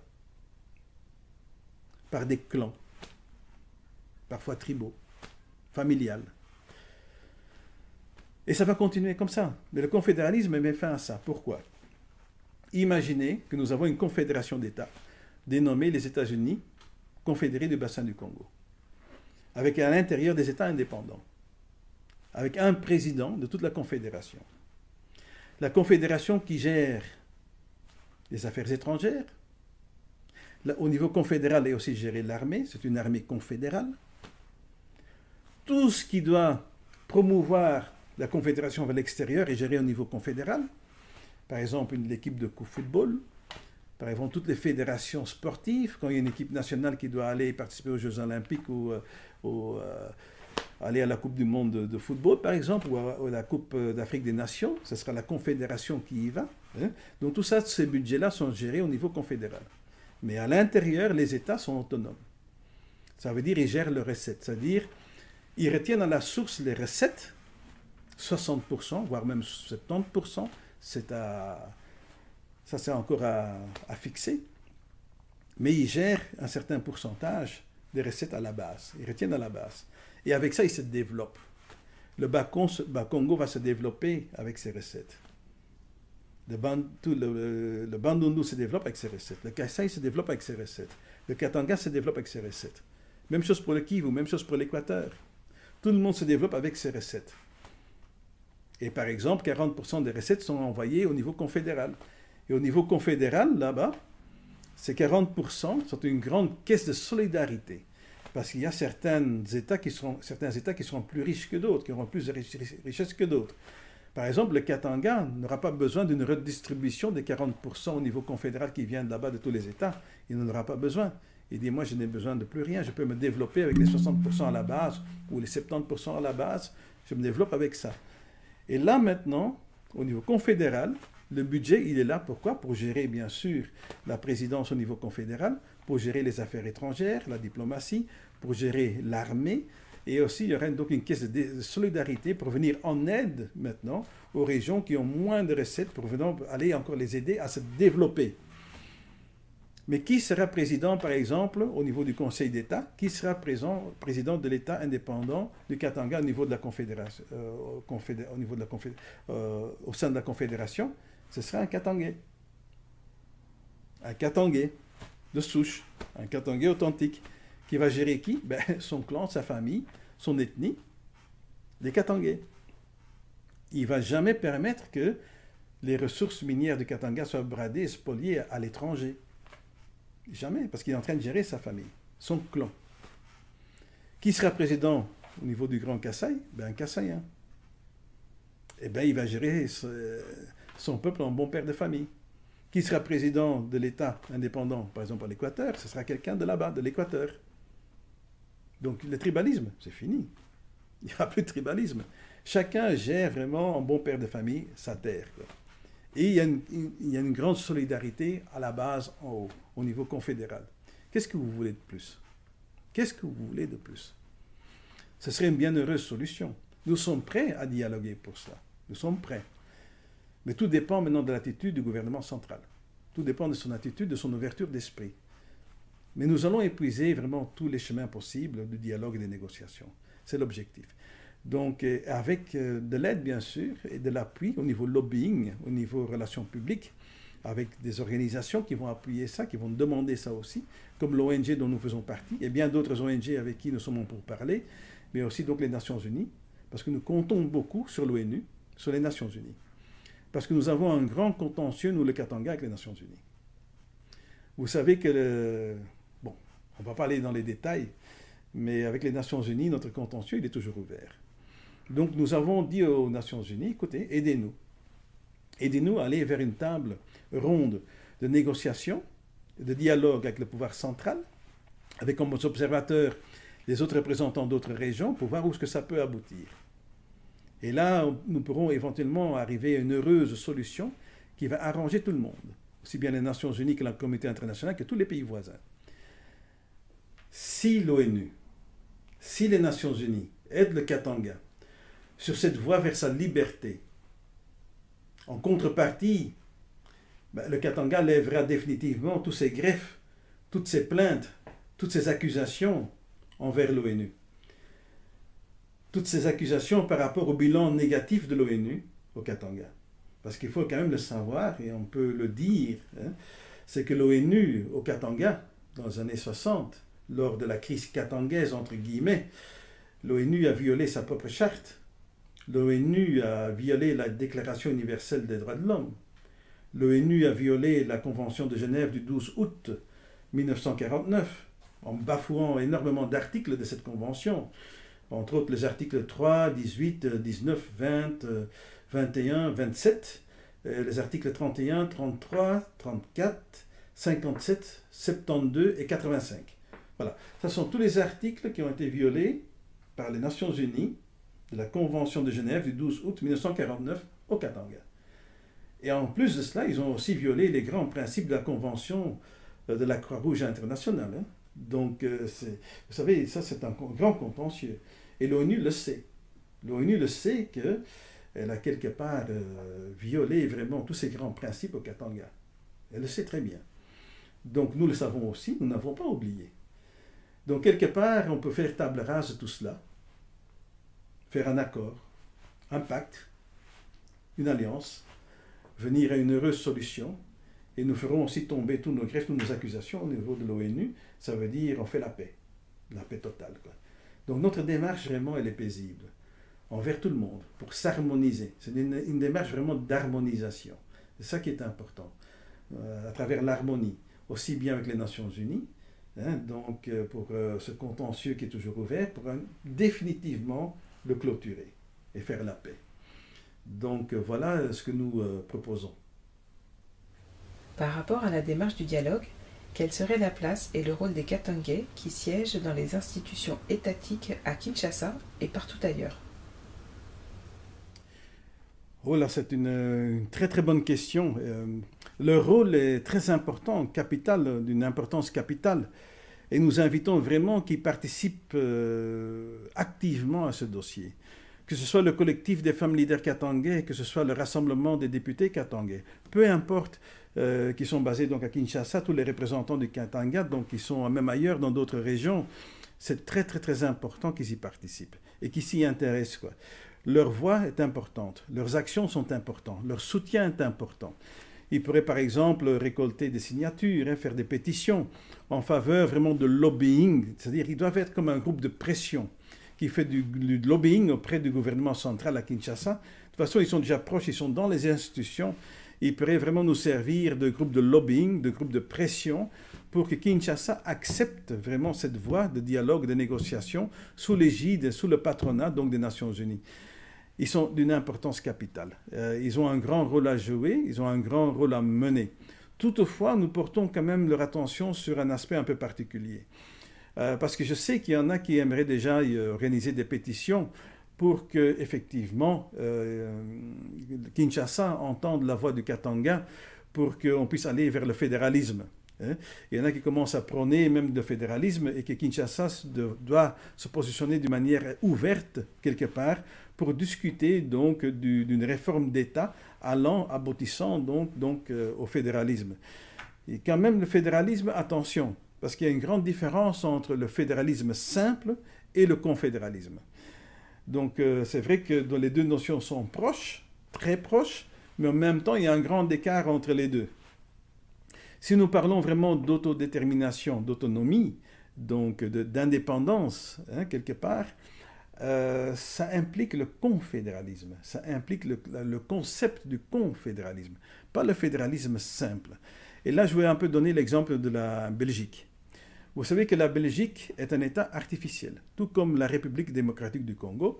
La Belgique, qui est née donc en 1830, le 21 juillet 1830, est un État qui a été créé de toutes pièces, artificiellement. Il a été créé de toutes pièces. On a importé une famille étrangère pour mettre le bas sur le trône. On a créé un royaume de toutes pièces, là, pour une raison politique bien précise. Ce royaume, donc le royaume de Belgique, a été créé comme un État tampon, pour séparer quelque part des régions ou des États belligérants, pour qu'il y ait une paix, une stabilité dans la région à l'époque. C'est pour ça qu'on a créé la Belgique. La Belgique a fait vraiment office d'État tampon. Et elle a été créée artificiellement de toutes pièces. Donc on a rassemblé là-bas aussi, on pourrait dire, des ethnies qui n'ont pas les mêmes origines communes. Là. C'est pour ça qu'on parle de communauté donc, linguistique aussi donc, en Belgique. Par exemple, il y a les Flamands là-bas, il y a les Wallons, et puis il y a une petite communauté encore germanophone. Une petite communauté germanophone. Ils ont eu énormément de problèmes à cause de cela. La Belgique, vraiment, depuis des décennies, depuis vraiment son existence, fait face à des gros problèmes communautaires, entre Flamands et Wallons. Ceci est connu mondialement. Alors, vous savez que la Belgique, pour s'en sortir, qu'est-ce qu'elle a fait? À un moment donné, la Belgique a dû faire des réformes d'État pour vraiment se maintenir, pour avoir donc un semblant d'harmonie, pour que les institutions puissent fonctionner. La Belgique, à un moment donné, donc, a fait des réformes d'État, et la Belgique est devenue, donc, quelque part, à accepter d'aller vers le fédéralisme. C'est pour ça qu'il y a différents parlements, pour le moment. Donc, vous avez le Parlement fédéral, au niveau fédéral, et puis vous avez les parlements, donc, régionaux, on pourrait dire, le Parlement flamand, le Parlement wallon, le Parlement, donc, germanophone, donc la partie germanophone, qui est vers Eupen, Verviers, Malmedy, là-bas, vers la frontière avec l'Allemagne. Et puis, vous avez aussi encore le Parlement bruxellois, le Parlement de Bruxelles. Bruxelles qui fait office quelque part de zone, on pourrait dire, tampon neutre, quoi. Mais on va pas aller dans l'histoire vraiment pour dire pourquoi est-ce que Bruxelles est encore un Parlement à part entier, dans l'histoire de Bruxelles. Donc, on ne va pas aller là-dedans. Mais, donc, le fédéralisme aujourd'hui, qu'est-ce qu'on voit? Quel est le constat?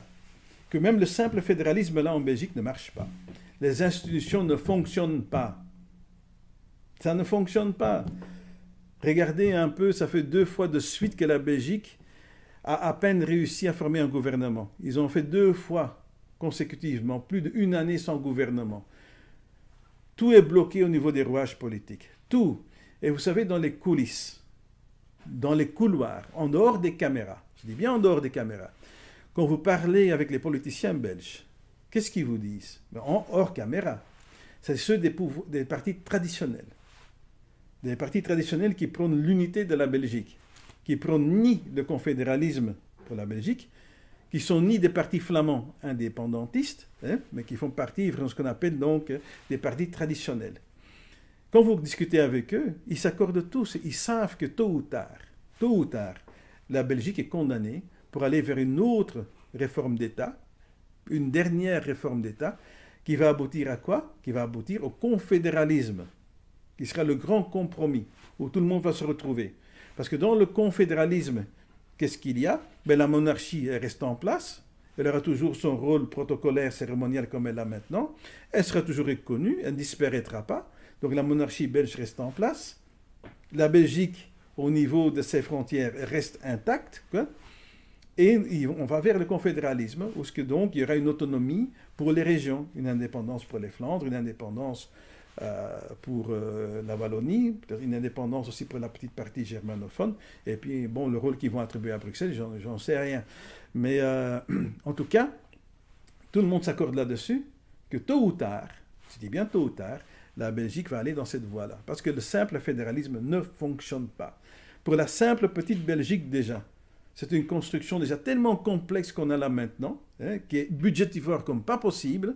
Si vous étudiez aujourd'hui la structure de l'État, comment l'État belge fonctionne, quelqu'un de l'extérieur qui est un juriste ou un étudiant en sciences politiques et sociales qui étudie la configuration actuelle de la Belgique, comment ça fonctionne au niveau institution étatique, c'est d'une complexité extraordinaire pour un petit pays comme ça, et budgétivore comme pas possible. Ça ne fonctionne pas. Et ça ne fonctionnera pas pour le Congo non plus. De simple fédéralisme. On va être à la traîne, on va prendre quelque chose qui est déjà dépassé. On aurait pu appliquer le simple fédéralisme il y a 20 ans. C'était le bon timing d'appliquer ça il y a 20 ans, il y a 15 ans, mais pas aujourd'hui. Aujourd'hui, c'est le confédéralisme, tout comme la Belgique. Vous savez que les Flandres aujourd'hui, les deux grands partis politiques en Flandre aujourd'hui, c'est le N-VA, de Nieuwe Vlaamse Alliantie, qui prône le confédéralisme, et puis vous avez le parti indépendantiste, le Vlaams Belang. Vous mettez les deux ensemble, ils sont majoritaires. C'est aussi simple que cela. Donc de cette complexité-là doit se dégager quelque chose à un moment donné qui sera un grand compromis. Et probablement pour la Belgique, ce sera le confédéralisme. Et si ce ne serait pas le confédéralisme, si à un moment donné on va mettre des rouages là-dedans, c'est très simple. La popularité du parti indépendantiste, qui veut une indépendance pure et simple, va prendre encore de l'envol, quoi. Il va devenir de plus en plus populaire. Il y aura même une masse de gens qui va quitter le parti confédéral pour aller maintenant s'engager ou s'allier ou supporter le parti indépendantiste s'il voit que le confédéralisme n'aboutit à rien. C'est-à-dire alors ça va s'endurcir, quoi. Ça va devenir de plus en plus compliqué. De plus en plus compliqué. C'est pour ça que aujourd'hui, ils font ce qu'on appelle un cordon sanitaire pour bloquer dans les institutions le parti indépendantiste flamand. Ils le bloquent quelque part, c'est-à-dire les autres font une sorte d'alliance, se mettent ensemble pour avoir une majorité suffisante là, pour bloquer ce parti-là, pour qu'il ne puisse pas activement participer donc, à la vie politique active, comme on dit. Mais nous allons vivre des choses similaires, quoi. Ça veut dire que ça ne fonctionnera pas, le simple fédéralisme. Ça, c'est un message vraiment à nos leaders à Katanga qui sont en politique, qui sont à Kinshasa, les députés, peu importe dans quelle plateforme ils siègent, peu importe leur background politique, s'il vous plaît, pas le simple fédéralisme. Si vous voulez militer vraiment pour le Katanga, pour son autonomie, son autodétermination, vous êtes vraiment pour le fédéralisme, allez tout de suite pour la solution vraiment idéale, salvatrice, qui est vraiment le fédéralisme plein. Plein. Pas le simple fédéralisme, mais le fédéralisme plein. Ça veut dire le confédéralisme. Le confédéralisme, c'est l'unité dans la diversité. Le meilleur exemple d'un pays qui fonctionne très bien, qui est très très très stable, qui économiquement est un des plus forts au monde, qui aussi dans son histoire a eu affaire avec des communautés linguistiques différentes, avec des ethnies d'origine différentes, c'est la Suisse. Vous avez la Suisse romande, francophone, vous avez la Suisse germanophone, la Suisse allemande, comme on dit, et puis vous avez encore une partie de la Suisse italophone, quoi. Donc ce sont trois communautés. Pour que la Suisse puisse en sortir, pour qu'elle ait un pays stable, la Suisse est immédiatement structurée dans une confédération. Vous savez que le nom officiel, constitutionnel de la Suisse, ce n'est pas la Suisse. La Suisse s'appelle la Confédération helvétique. C'est un exemple à suivre, où ce que les cantons sont autonomes indépendants, où ce qu'il y a des présidents de cantons. Mais vers l'extérieur, c'est un pays uni. Ils ont une équipe de football national qui est la Suisse. Ils ont un président, il y a un président de la Suisse, mais qui a un rôle plutôt protocolaire. Et à l'intérieur, à l'interne, les cantons ont vraiment une certaine autonomie assez poussée, très poussée, et ils sont indépendants. Comme ça, vous faisiez le canton de Vaud, par exemple. Vous avez des plaques d'immatriculation des voitures en Suisse. Si vous voyez VD, ça veut dire Vaud, canton de Vaud. Vous savez que ce Suisse-là, il vient du canton de Vaud. Donc, quelque part, prenez ça comme exemple, quoi. Parce que si on va juste se satisfaire du simple fédéralisme, c'est encore pourra se mettre dans des problèmes, dans des impasses, et encore dans une politique sclérosée, dans une politique non virile, une politique qui ne va absolument rien donner, qui ne changera rien pour les simples citoyens. J'insiste vraiment là-dessus. C'est que le simple fédéralisme, encore une fois, ne va pas changer la vie de tous les jours des citoyens, des gens. Ça ne va pas amener vraiment un vrai pôle de développement dans les régions. C'est insuffisant. C'est largement insuffisant. Vu la dimension du territoire du Congo, qui est un continent, ce n'est pas un pays, c'est un continent, c'est largement insuffisant. Et tous les grands politologues vont vous le dire, tous les politologues sincères qui veulent vraiment le bien du Congo, j'ai bien dit qu'ils veulent le bien du Congo, qui sont honnêtes là-dedans, vous dites, mais attendez, le simple fédéralisme pour vous, mais ce n'est pas à votre taille, c'est le confédéralisme dont vous avez besoin. C'est une confédération d'États que vous avez besoin. C'est les États-Unis confédérés du bassin du Congo que vous avez besoin. Si vous voulez vraiment vous développer, C'est ça la solution pour vous. Et encore une fois, la Suisse est vraiment l'exemple. C'est une confédération. Hein? C'est la confédération helvétique. C'est ça qu'il nous faut suivre. De grâce, ne vous limitez pas. Ne vous aveuglez pas sur le simple fédéralisme. C'est pour nous faire prendre du retard. C'est nous remettre en arrière encore. C'est largement insuffisant. Nous devons bondir en avant. Nous devons faire un bond en avant gigantesque. Et la seule chose, éventuellement, pour nous, ce qui est acceptable pour l'AFPK, l'Alliance des forces patriotiques katangaises, et ce que nous sommes aussi en train de négocier envers les Nations Unies, ce n'est pas le simple fédéralisme, c'est le confédéralisme. Comprenons bien cela. Retournons vraiment aux heureuses résolutions qui ont été acceptées, qui ont été signées lors de la conférence de Tananarive. Ça disait tout. Retournons aux premiers principes de l'indépendance du Katanga. Retournons aux principes de nos pères fondateurs, de nos héros du Katanga, le gouvernement de Moïse Tshombe. Revenons à l'article 1er de la constitution de l'État indépendant du Katanga. Je le répète, l'article 1er, le Katanga est un État souverain et constitutionnel qui a comme objectif d'entrer dans des phases de négociation avec les autres contrées de l'ex-Congo belge pour aboutir à une confédération d'États basée sur le droit et l'égalité des partenaires. Y avait-il une plus heureuse solution pour résoudre la crise congolaise? Avec le simple fédéralisme, nous n'allons pas résoudre la crise congolaise. Parce que cette crise congolaise-là, elle est là maintenant depuis fort longtemps. Personne n'a pu les résoudre. Je dis bien personne.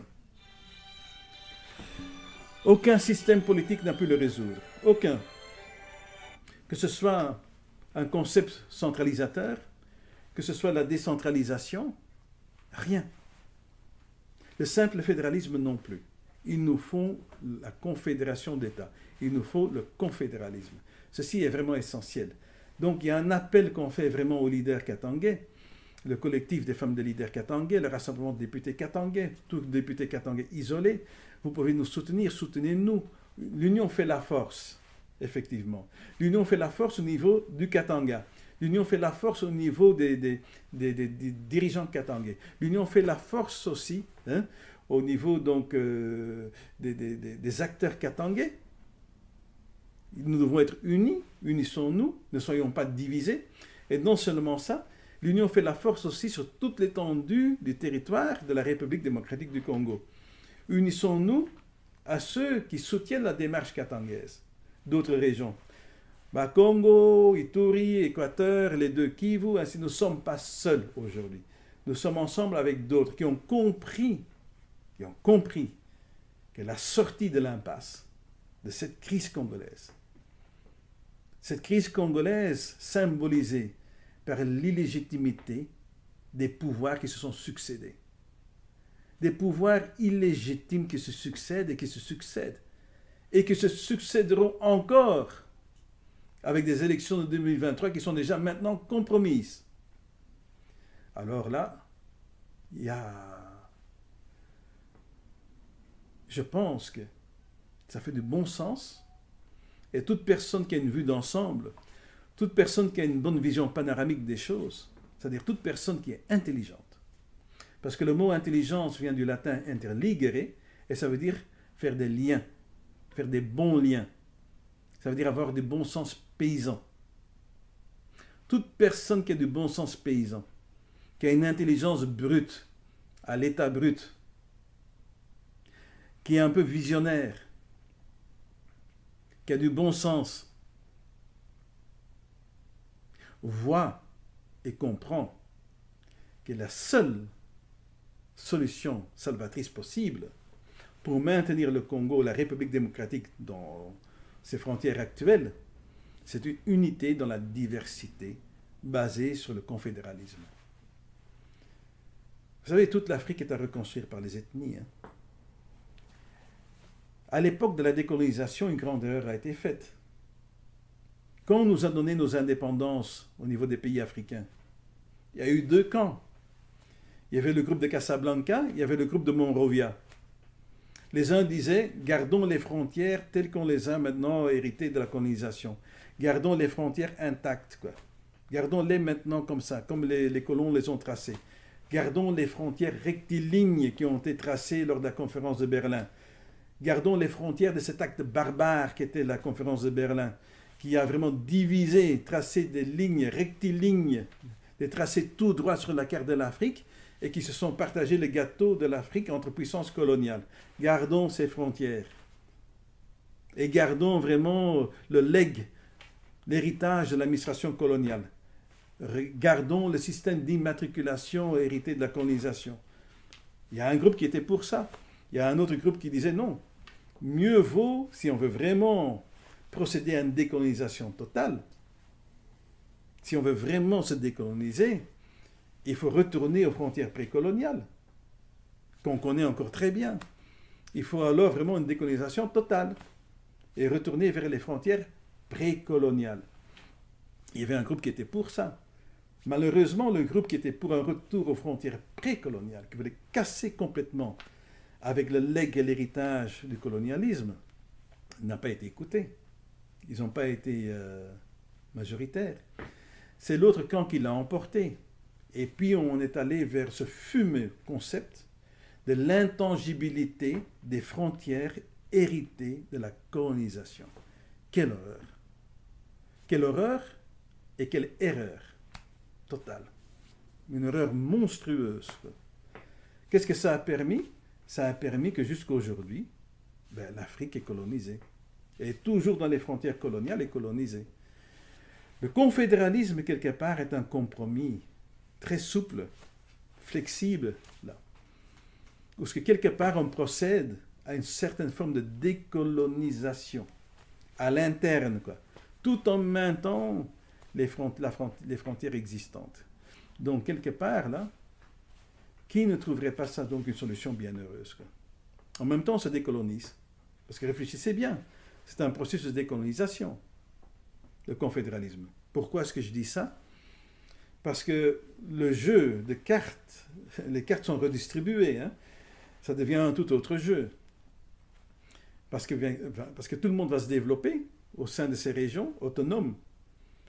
Et sera à la tête de ces régions autonomes indépendantes quelqu'un du terroir. Et quelqu'un du terroir ne va pas vendre les richesses de chez lui aux étrangers. Les étrangers qui viendront faire des affaires chez lui, ce sera du gagnant-gagnant, basé vraiment sur des contrats honnêtes. Et pas les contrats qu'on connaît actuellement, où il y a spoliation, où il y a bradage des ressources, quoi. Donc tout va être revu, quoi. Et ce sera vraiment un pôle de développement pour toutes les régions. Je dis bien toutes les régions, de manière solidaire.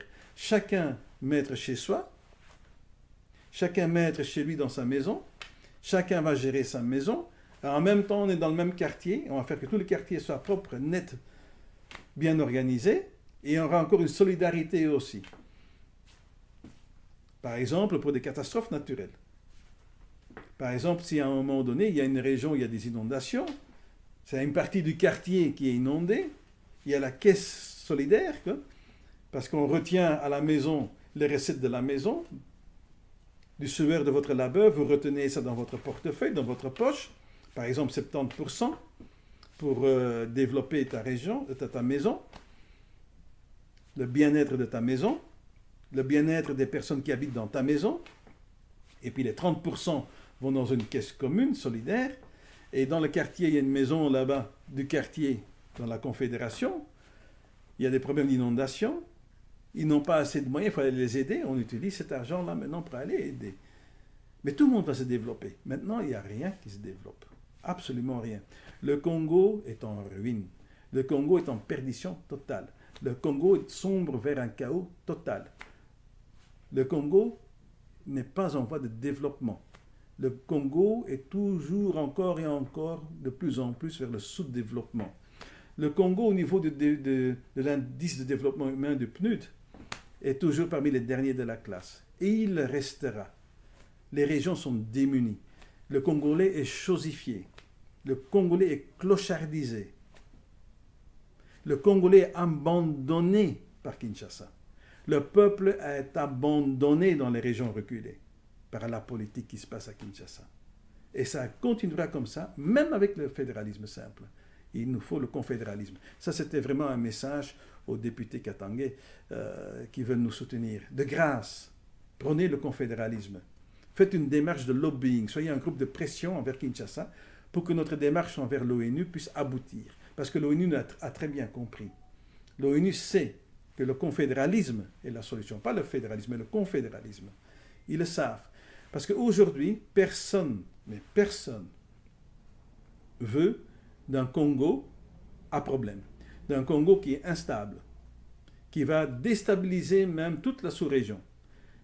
Le Congo qui peut éventuellement, si ça continue ainsi, si on n'arrête pas la folie qui a lieu actuellement à Kinshasa, le Congo, possible, c'est possible. Personne n'a vraiment une boule de cristal, ce que le futur va donner, mais il est possible que le Congo soit un facteur, un vecteur vraiment de déstabilisation de toute l'Afrique centrale.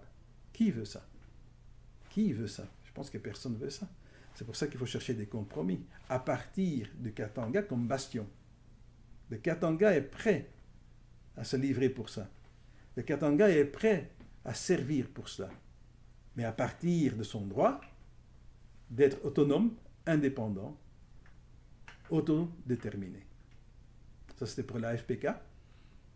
Moi, Yves, Nawej, Uriel, pour les amis, pour ceux qui me connaissent,